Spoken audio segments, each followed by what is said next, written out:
Welcome everyone. Today I have the 2021 Kia K5 GT. This is all new for 2021 and I've been able to spend a week with it, and I've got several things that I like and don't like that I'm going to share with you coming right up. First off, thank y'all so much for tuning in. Before I get started on these likes and dislikes, I want you to know I have a full review of this car as well, and a night video. I'll put links to those in the description if you want to see all the details, but let's get into it. Now on to my dislikes. In no particular order, first thing that I'm going to dislike is not the seats, it's the headrest. I have the headrest a little lower than I should, but the headrest is just protruding further forward than I would like. So I've reclined the seats more than I normally would, and if I like to sit back into the seat, it's just uncomfortable. So many cars nowadays have forward headrests. If they at least would give us the option to be able to scoot it back a little bit, I would really enjoy that, but just a small complaint with the headrest. Now my next dislike is right here, and personally I don't really care so much. I'm totally fine with the way it is, but considering the Hyundai Sonata, this car's cousin, has a big fully digital display, and this one at the top of the line gives you that tiny little display. It's just really underwhelming. Now, not to really completely hate on this, there's still a lot of information that you can see, but the fact that the Hyundai Sonata really gives you a nice one and this is the best one that you get, just kind of disappointing. Now my next dislike is kind of twofold. One is the fact that it is just really dark in here. I mean, you've got backlit buttons, but this is a top trim and there's no gentle glow or no ambient lighting at all, which is becoming more and more commonplace, especially in Kia and Hyundai vehicles. But I mean, there's no gentle glow down from up, down there from up there. There's no colored ambient lighting or anything, even on this top trim. So especially the cubbies, the cup holder, and the center console, none of them have any light inside of them. I mean, I open up the doors, you get nice bright ambient lights, but there's really no lights in the areas that there should be. Now my final dislike is something really petty. So this is the larger 10.25 inch screen. An 8-inch screen comes standard, and this one, as you'd expect, has Apple CarPlay and Android Auto, but on this larger 10.25 inch screen, you don't get wireless Apple CarPlay, whereas on the less expensive, lower trim level 8-inch screen, you do get wireless CarPlay. So it's kind of surprising that you don't get it with the nicer, bigger screen. You have to go with the lower trim if you want the wireless CarPlay.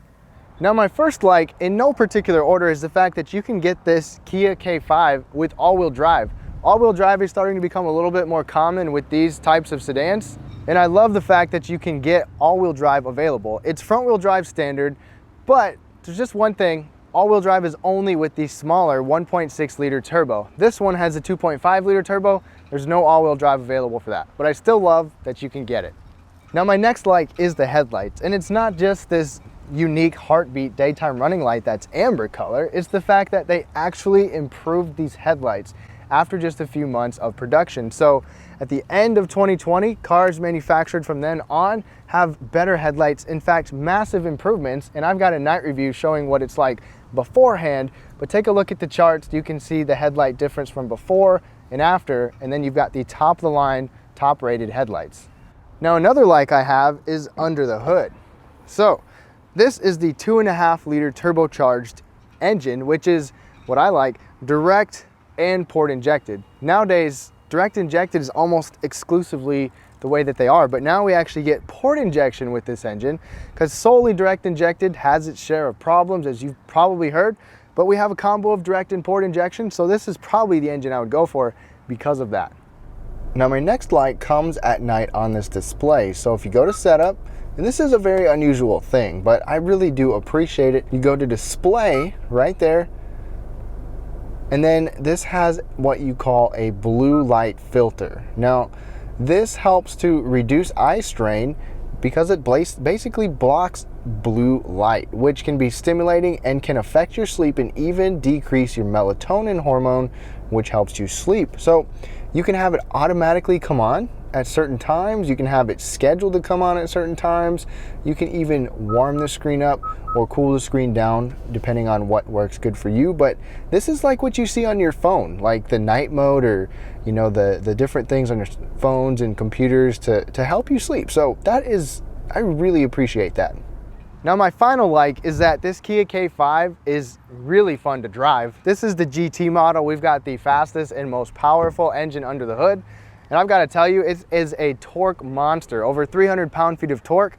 Let's take a little clip from one of my videos so you can kind of get behind the wheel and see how it does.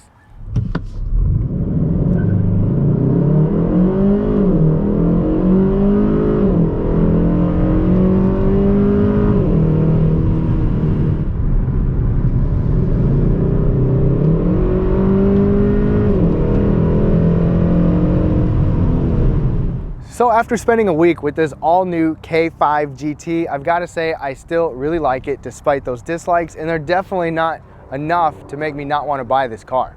Now I'd love to know what you like or don't like, but like I said, I have a full detailed review in the description below if you want to know more about this car. Leave your thoughts down below, give me a thumbs up if you like this video, and subscribe for more videos like this and full reviews. Have a great day.